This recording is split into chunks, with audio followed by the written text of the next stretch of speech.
А Мансур Гатиатуллин, по всеобщему признанию, считался танцовщиком близким по духу Гаскарову, да и в жизни они были очень большими друзьями.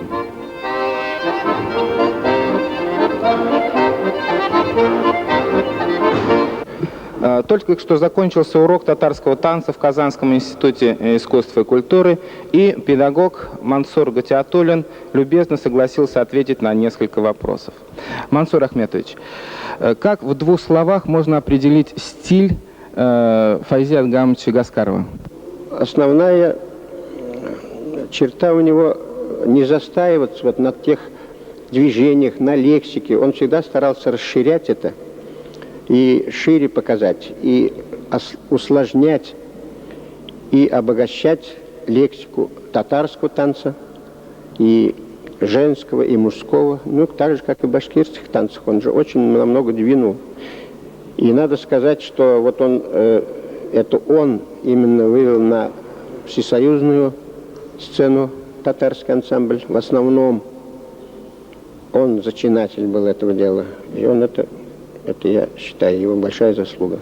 Мансур Ахметович, а основная профессиональная черта Гаскарова? Ну, профессиональная черта, во-первых, он всегда отталкивался от народа, понимаете? Вот он, любые его возьми произведения, они всегда из быта, нрава, обычая. Будь то вот это два больших он произведений, три у нас в ансамбле татарском делал, это «Ма», большое произведение на целое отделение. И второе произведение тоже они делали с Александром Сергеевичем, значит, это был тандем такой. Лечеревым. Плодовитый, да. Сделали аулаги. И во время работы, конечно, что-то и отметалось, то, что он задумал там, и что-то добавлялось там где-то. Ведь если коллектив не сотрудничает с балетмейстером, он не найдет контакта, это уже минус. Ну, я его только, ну, по-видимому, это одаренный такой человек был. Я его никогда не видел с бумажкой. Но я знаю, что он, конечно, к этому шел уже не день, не два. Он все это обдумывал, по-видимому, подготовил. Он всегда приходил готовый. Работал он быстро, четко и не рассусоливал это, как некоторые балетмейстера там месяцами, годами. Он буквально за неделю делал даже отделение целое. Он даже в образах, понимаете, это шире. Художник, он был большой художник. Он, знаете, мы ведь знаем, как у нас руководители ставили, которые там ничего не понимая в искусстве, начинали критиковать, снимать. Там вот так Гаскаров тоже под такой обстрел попал он. Но он их просто вот так говорил: ну хорошо, вот вы мне говорите, что это не так, что вы знаете в танце в этом, понимаете? Ну и вот за такие разговоры он с высшими чинами, он же пострадал, и даже, ну это, я, конечно, участь не его, Гаскарова одного, многих великих мастеров в нашем союзе, так сказать, был это. Ну он был прямой, конечно, ну крутоват, но иногда и, может быть, чересчур вот с нами. Я как танцовщик был, примеры были такие, что, конечно, ну потом мы очень большими друзьями становились, когда поняли друг друга. Но потом вот Александр Сергеевич, они ведь очень много программ сделали. И Александр Сергеевич где-то его и сдерживал даже, знаете, так и резко.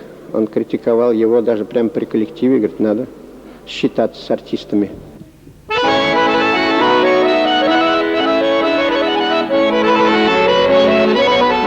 Сейчас вы видите танец Гаскарова «Зенит» в исполнении солистов государственного ансамбля песни и танца Татарстана Равиля Габдрахманова и Люции Зариповой. Еще одно действующее лицо танца гармонист. Это музыкальный руководитель коллектива Рафаэль Мустафин. В свое время танец этот был специально поставлен для Мансура Гатиатуллина, который танцевал его в паре с Файтуной Абдуллиной.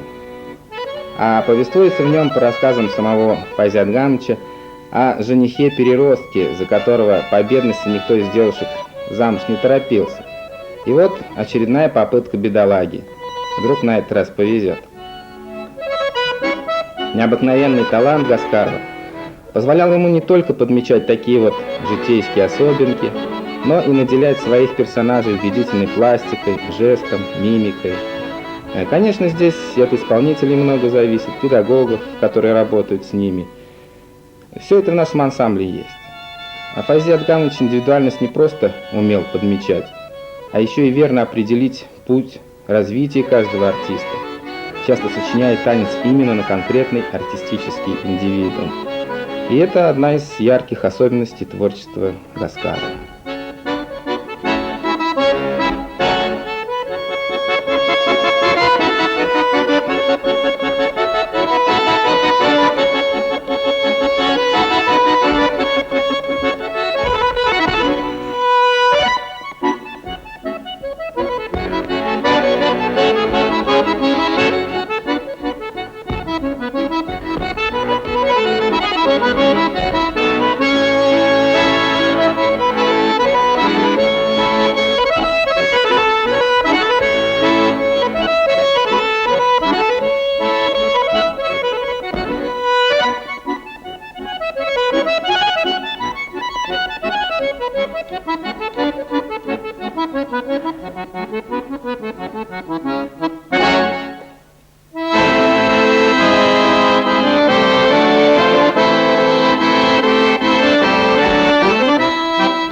Заведующий кафедрой хореографии Казанского института искусства и культуры профессора Нинелли Елтыевой имя Гаскарова вызывает множество самых различных воспоминаний житейского и творческого порядка. Нинель Даутовна, как известно, Файзи Гаскаров проработал 3 года в оперном театре с 1947 года, возглавляя балетную труппу.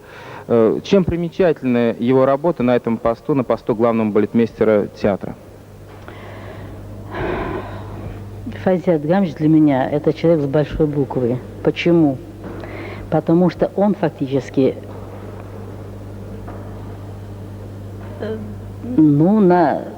мне поставлено на стезю балета, это он. Потому что при наборе еще в Уфе в 1935 году он имел непосредственное отношение к этому, потому что собиралась группа, которая должна была потом пополнить оперный театр балетный коллектив Башкирии, что он фактически и сделал. Он основатель этой труппы башкирской классического балета, и первого современного балета, и башкирского балета, как Сунраутерна. Это его начало, это его, кроме того, что ансамбль народного танца Башкирии, он имеет очень большое значение не только в нашей, то есть в Республике России и вообще и за рубежом. Но Гаскаров поставил здесь в 1946 году балет «Зигру». И опять же, у меня состоялась с ним встреча здесь, когда я переехала в Казань. И первый спектакль, который я танцевала на сцене Татарского театра, это была «Зюгра». Это был октябрь 1946 года. Так что опять у меня состоялась с ним встреча. После Башкирии опять же с Гаскаром и первым его спектаклем здесь. Потом он уже после работал главным балетмейстером. Он поставил здесь, кроме других спектаклей и татарских прекрасных танцев «Наемщики» и других спектаклях, капелью, классический балет. В нем я тоже танцевала Сванильду. Это был очень интересный спектакль на основе классики, на основе прошедших тех спектаклей, которые были до этого. Там было их не так много. Тогда был Бахчисарайский фонтан, там Шурале, который делал Гайтагира с Жуковым. Зюгра, вот второй был балет татарский. Ну и вот капели уже из классики. Так что я тут тоже, в общем, имела к этому непосредственно отношение. Фазиат Гамович вообще человек с неуемной фантазией. И он в любой свой спектакль вносил то, что другой, наверное, никогда не подумал. Хотя тот же классический спектакль. Нина Эльдаровна, как восприняли артисты приход Гаскарова, когда он пришел работать главным балетмейстером театра? И вообще, как он работал с артистами?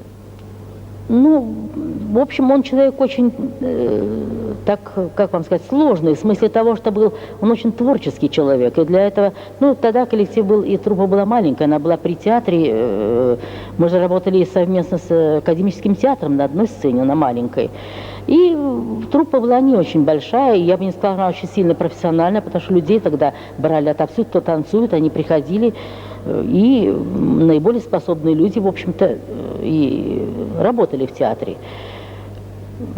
Ну, были профессиональные люди, естественно, конечно. Но он работал интересно. Я думаю, что, насколько я помню, он был интересным балетмейстером. И работал он, в общем-то, очень увлеченно и очень интересно.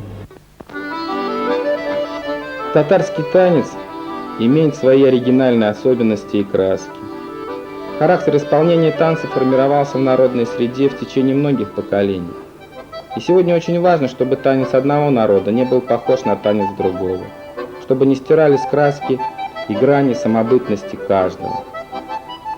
Мы много говорили о взаимопроникновении и взаимовлиянии культур различных народов. Да, конечно, говорить можно. Но мне думается, что необходимо помнить и о засорении своей культуры, и в частности хореографической, засорении элементами чужеродными, противоречащими всему сложившемуся укладу жизни народа, его быту, характеру. И здесь свое слово должны сказать специалисты. Они у нас пока, слава богу, есть. И вот до тех пор, пока молодежь и у нас, и в Башкортостане будут обучать грамотные, совестливые, любящие свое дело и свой народ люди, за сохранение национальных танцев, в том числе и творчества Гаскарова, можно быть относительно спокойным.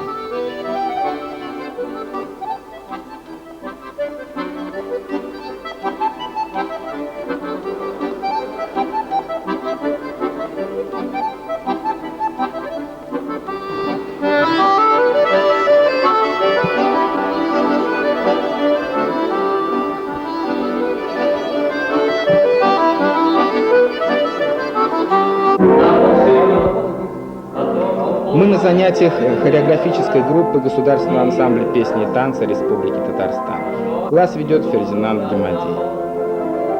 Ансамбль имеет свою замечательную историю, и каждый, кто служил и служит в нем искусству, внесли свой вклад в его возникновение, становление и развитие. Но первые заложили фундамент, творческую основу. Это Зулейха Ахметова, художественный руководитель ансамбля. Маленькая, хрупкая женщина, вынесшая на своих плечах коллектив в самые трудные военные и послевоенные годы. Она всегда находила общий язык с Гаскаровым в совместных работах над программами. А композитор Александр Ключерев – это не только творческий единомышленник, но и большой друг Гаскарова. Вместе они создали не один музыкальный хореографический шедевр, как в Татарстане, так и в Башкирии. Да что там говорить, Гаскаров был ярко выраженной творческой личностью, и все истинно творческие люди липли к нему, попадая под обаяние творческой личности. А представить сейчас наш ансамбль без танцев Гаскарова просто невозможно. Это все равно, как если бы представить наш отечественный балет без спектакля Чайковского. С чем можно было бы сравнить новые хореографические постановки? Только с национальной классикой, какой являются шедевры Гаскарова. С того брать пример. У кого учиться и чему учить? Ответ, думаю, также понятен. Танцы Гаскарова вместе с работами Тагирова, Калимуллина составляют тот золотой хореографический фонд республики, то народное богатство, которое даже при самой активной эксплуатации не только не исчерпает себя, но и многократно приумножится за счет воспитания новых специалистов и любителей, за счет воспитания человека красотой.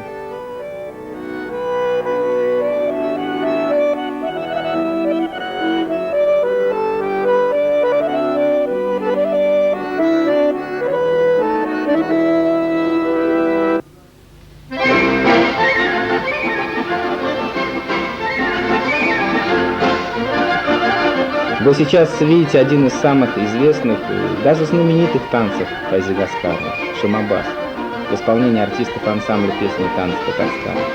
Ныне именем этого танца назван ряд фестивалей татарской хореографии в нашей республике. Здесь интересен подход Гаскарова к решению постановочной задачи. В танце встречаются движения, которые, на первый взгляд, никак не вяжутся с лексикой традиционного татарского народного танца. Однако вот в данном случае для Гаскарова важна не буква, а дух всего произведения. А он как раз и не вызывает сомнений в своей национальной достоверности. Танец идет на едином дыхании, это молодость, задор, экспрессия, где характер юноши и девушки даны в традиционной манере. Гаскаров опускает детали, творит здесь крупными пластико-характерными мазками. И это еще одна из особенностей его творческого почерка.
С удовольствием представляю телезрителям художественного руководителя Государственного ансамбля песни и танца Республики Татарстан, заслуженного деятеля искусств России и Татарстана Лиму Кустабаеву.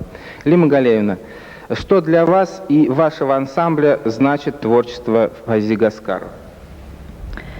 Ну, Файзи Гаскаров – это та часть нашего наследия, то, чем мы гордимся беспредельно. Это наш классик, это наш учитель. И все, что значит, создано Гаскаровым, его личность является, конечно, для нас огромным примером в нашем творчестве, в нашей работе. Надо сказать, что это самобытный, неповторимый художник, который отличается от многих хореографов, которых вот я знаю, тем, что это человек огромной культуры. Человек, во-первых, получивший прекрасное академическое фундаментальное образование. Он закончил хореографическое училище при Большом театре. Человек, который работал в таком прославленном коллективе, как ансамбль танца Игоря Моисеева. И человек, который прекрасно, кроме того, что он так прекрасно образован, великолепно знает национальную культуру. Это такой знаток, которых вообще вот, ну, мало, который знает так традиции, не только национальной традиции, быт, ну вот именно знаток национальной психологии, как татарской, так и башкирского народа. Это человек, который прекрасно, во-первых, он был музыкально образован, очень хорошо знал музыку, и потом вот даже вот то, что он так тесно сотрудничал, был такой тесной дружбой связан с Александром Сергеевичем Ключеревым. Это тоже очень, я считаю, знаменательная такая черта в его творчестве. Он прекрасно, его было содружество вот с Накой Сэмбетом. Это, то есть, личность высокой культуры.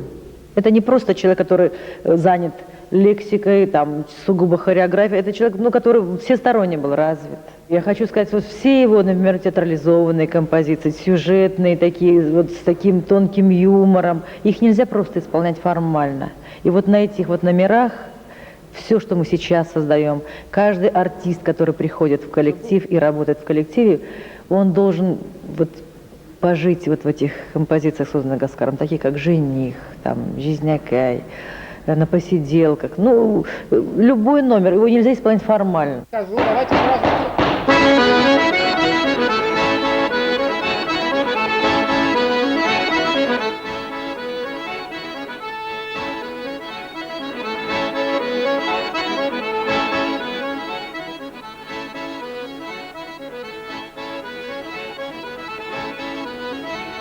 В конце 40-х, начале 50-х годов газеты разных уголков страны, где ансамбль песни и танца Татарстана выступал на гастролях, да и у нас в республике, пестрели восторженными отзывами на выступление артиста ансамбля Алексея Бирючевского, который исполнял танец «Зятек» в постановке Гаскарова. Этот танец вы сейчас видите. Надо сказать, что Бирючевский обладал антибалетной, ну, по профессиональным меркам, фигурой, такой сутуловатый, ноги при походке как бы волочил. Одним словом, типаж. И Файзи Адгамович нашел для него дело, да еще и предугадал успех. Раньше этот танец шел с песней, где говорилось о уже далеко не юном повесе, который ухаживал, ну, так, потихоньку, от посторонних глаз за младшей сестрой своей жены, которая, в свою очередь, подсмеивалась и подшучивала над неудачливым воздыхателем. Вот такая нехитрая основа этого ярко характерного с элементами гротеско-комедийно-сатирического образа. А сейчас этот танец исполняет солист ансамбля Валерий Кузнецов.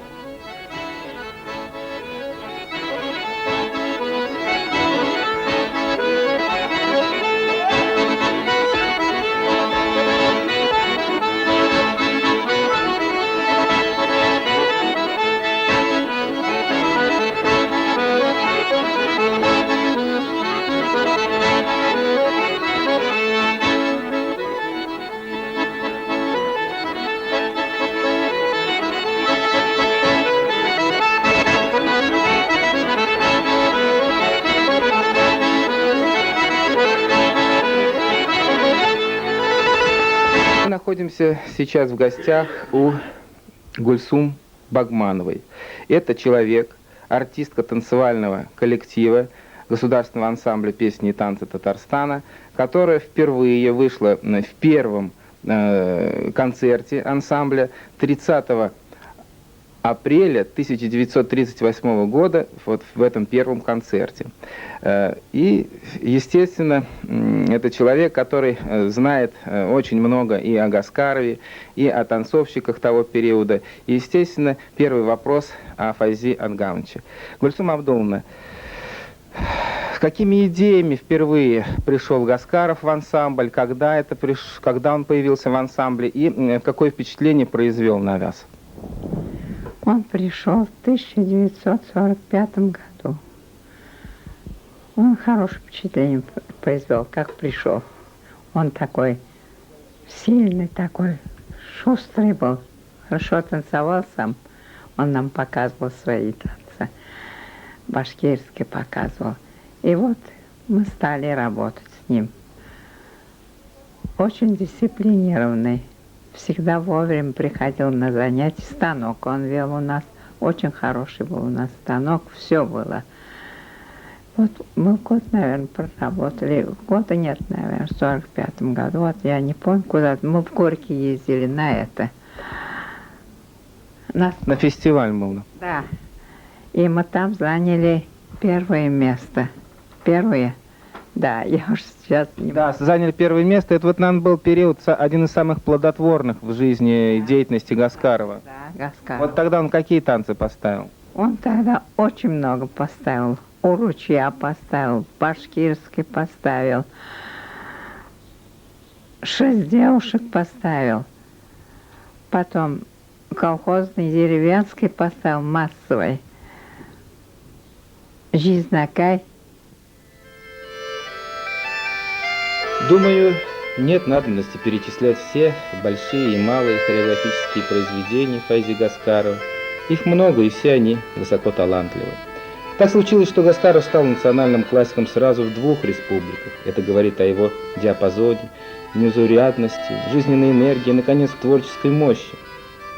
Как известно, крона дерева лишь тогда пышна, богата и здорова, когда у нее глубокие, обширные и крепкие корни. Гульсум Багманова, с которым мы только что беседовали, это наши корни. Файзи Гаскаров, которого, кстати, не стало в июне 84-го, это наши корни. Все лучшее, что создано такими вот людьми, народом, наши корни. И пока мы это помним, бережем и приумножаем, нам не грозит духовная гибель.